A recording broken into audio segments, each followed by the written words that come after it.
Every headline about Vancouver this week is built on one number. Sales fell almost 10%. Same report, same 7 months, and West Side houses sales are up actually 20%. I haven't seen one outlet mention that. Both are true, and why is that the most important thing you'll hear about in this market this year? I'm Nancy Chi, a Vancouver realtor, and here's what's actually happening.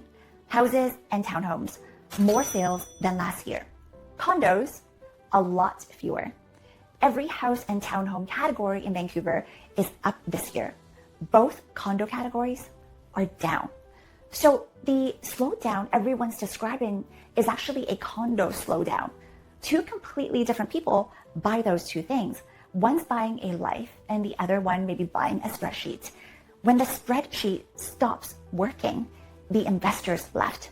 Families didn't disappear. They sat on the sidelines watching and waiting for the prices to make sense again, which created something that shouldn't be possible. More houses are sitting on the market than normal, and more of them are selling than last year. Those two shouldn't go together, and here's why they do. The price came down far enough to pull them off the fence without pulling the price back up.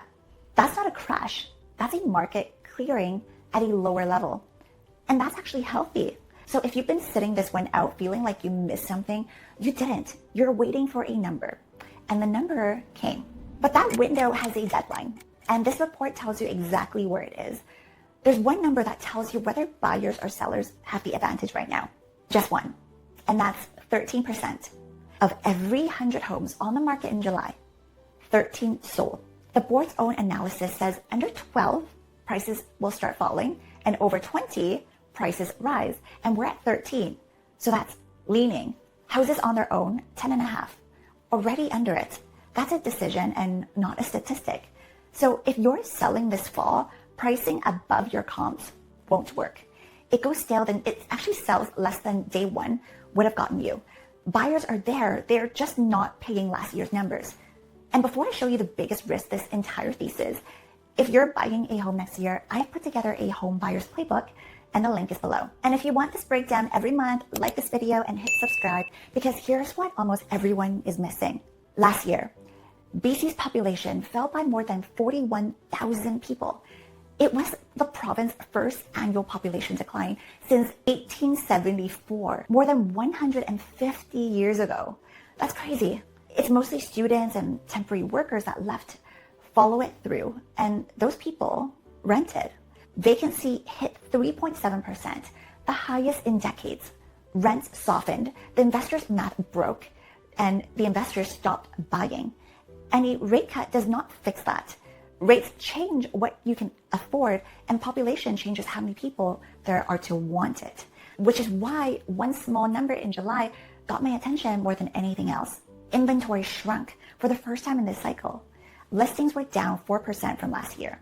Vancouver condo listings were down about 16%. Owners quietly stopped listing, which reframes the thing I hear every week. I'm waiting for rates to drop.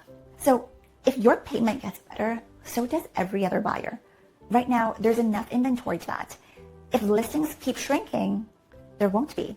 You might save a little on the mortgage rates and lose far more because you're bidding against 5 other buyers instead of 1. The bank hasn't moved since October anyway. So 9 months, and the next call is in September 2nd. So 3 sentences. Buying a house or a townhome. Strongest position buyers have had in years, and it's slowly shrinking. Move this fall, maybe not wait until spring. Selling a house, price at the market, not 2025. And if you own a condo, if you don't have to sell, you're holding through this. If you do, price it well today. One question, houses or condos, what is the smartest buy in Vancouver for you right now? Leave it in the comments. I made another market update for the Metro Vancouver region as a whole, talking about different areas as well. So you might want to check that out.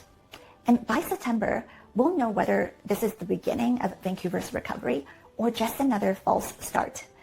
I'll be watching the numbers and I hope you'll join me in the next one. I'll see you then.